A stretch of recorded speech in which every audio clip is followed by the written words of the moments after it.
لا إله إلا الله محمد رسول الله عليه صلاة الله وآله والأحبة. اعوذ باللہ من الشیطان الرجیم، بسم اللہ الرحمن الرحیم۔ ناظرین، آپ دیکھ رہے ہیں آئی ڈی ٹی وی، اور میرا آج کا موضوع ہے دجال معین شخص ہے، اور دجال کا ذکر قرآن مجید میں۔ دجال ایک معین شخص ہوگا کیونکہ احادیث میں واضح طور پر اس بات کو بیان کیا گیا، لہٰذا کسی ملک، ادارے یا طاقت کو دجال سمجھنا درست نہیں، جیسا کہ خوارج اور دیگر باطل فرقوں کا خیال ہے۔ قاضی عیاض رحمۃ اللہ تعالی علیہ فرماتے ہیں کہ دجال کے واقعہ میں یہ ساری احادیث جن کو امام مسلم وغیرہ نے ذکر کیا ہے، دجال کے وجود کے صحیح ہونے پر دلیل ہیں، اور اس بات کی بھی دلیل ہے کہ دجال ایک شخص معین ہوگا۔ اسی طرح دجال کا فتنہ اتنا زیادہ اہم ہے کہ قرآن مجید میں بھی اس فتنے کا تذکرہ ہے۔ بخاری شریف کی شرح فتح الباری میں علامہ ابن حجر عسقلانی رحمۃ اللہ تعالی علیہ فرماتے ہیں کہ دجال کا ذکر قرآن کریم کی اس آیت میں کیا گیا ہے، یوم یاتی بعد آیات ربک لا ینفع نفسا ایمانھا، جس دن آپ کے رب کی بعض نشانیاں آئیں گی تو کسی کو اس کا ایمان فائدہ نہ دے گا۔ سنن ترمذی میں حضرت ابو ہریرہ رضی اللہ تعالیٰ عنہ سے روایت ہے کہ 3 چیزیں ایسی ہیں کہ جب وہ ظاہر ہو جائیں گے تو ایسے شخص کا ایمان لانا جو پہلے ایمان نہیں لایا تھا اس کو فائدہ نہ دے گا۔ وہ 3 چیزیں کیا ہیں؟ وہ 3 چیزیں یہ ہیں کہ سب سے پہلے ایک چیز ہے دجال، دوسرا دابۃ الارض، تیسرا سورج کا مغرب سے نکلنا۔ یہ صحیح درجہ کی حدیث ہے، لہذا اس آیت میں دجال کا بھی ذکر ہے۔ نبی کریم صلی اللہ علیہ وسلم کی یہ حدیث مذکورہ آیت قرآنیہ کی تفسیر ہے۔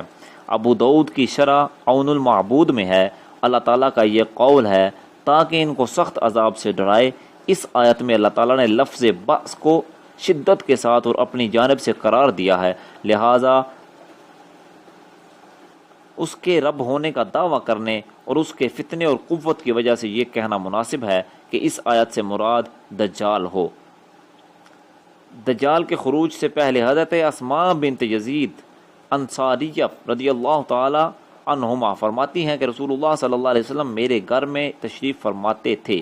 آپ صلی اللہ علیہ وسلم نے دجال کا بیان فرمایا۔ آپ صلی اللہ علیہ وسلم نے فرمایا اس سے پہلے 3 سال ہوں گے، جن کی تفصیل یہ ہے کہ پہلے سال آسمان اپنی 1/3 بارش روک لے گا اور زمین میں اپنی 1/3 پیداوار روک لے گی۔ دوسرے سال آسمان اپنی 2/3 بارش روک لے گا اور زمین بھی اپنی 2/3 پیداوار روک لے گی۔ تیسرے سال آسمان اپنی مکمل بارش روک لے گا اور زمین اپنی پوری پیداوار روک لے گی، لہٰذا گھر والے اور باہر والے مویشی سب مر جائیں گے۔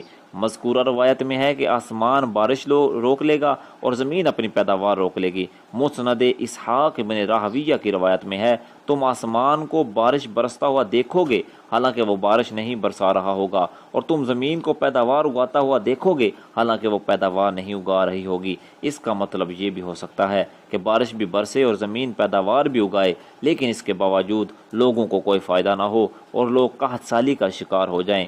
جدید دور میں اس کی بے مثال صورتیں ہو سکتی ہیں۔ عالم زراعت کو اپنے قبضے میں کرنے کے لیے جو پالیسیاں یہودی دماغوں نے بنائی ہیں، اس کے اثرات اب ہمارے ملک تک پہنچ چکے ہیں۔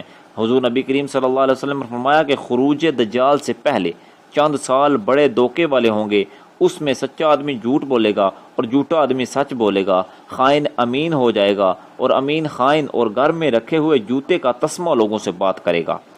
اسی طرح حضرت عبداللہ بن عمر رضی اللہ تعالیٰ عنہ فرماتے ہیں کہ ہم نبی کریم صلی اللہ علیہ وسلم کی خدمت اقدس میں بیٹھے ہوئے تھے کہ حضور نبی کریم صلی اللہ علیہ وسلم نے فتنوں کے بارے میں گفتگو فرمائی، حتیٰ کہ احلاس یعنی ٹاٹ کے فتنہ کا ذکر فرمایا۔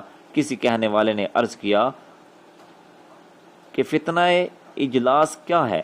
آپ نے فرمایا وہ بگدڑ اور جنگ ہے، اس کے بعد سرا ہوگا جس کا فساد میرے اہل بیت میں سے ایک شخص کے قدموں کے نیچے سے ہوگا، وہ سمجھے گا کہ وہ مجھ سے ہے حالانکہ وہ مجھ سے نہیں، میرے دوست تو صرف متقی ہیں، اللہ اور اس کا رسول ہی بہتر جانتا ہے کہ وہ سید کون ہوگا۔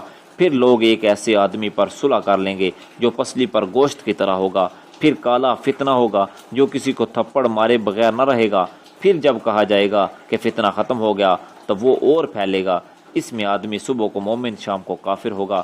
لوگ دو خیموں کی طرح لوٹ جائیں گے، ایک خیمہ ایمان کا جس میں نفاق نہیں، دوسرا خیمہ نفاق کا جس میں ایمان نہیں۔ تو جب یہ ہو جائے گا تو اس دن یا اس کے اگلے دن دجال کے خروج کا انتظار کرو۔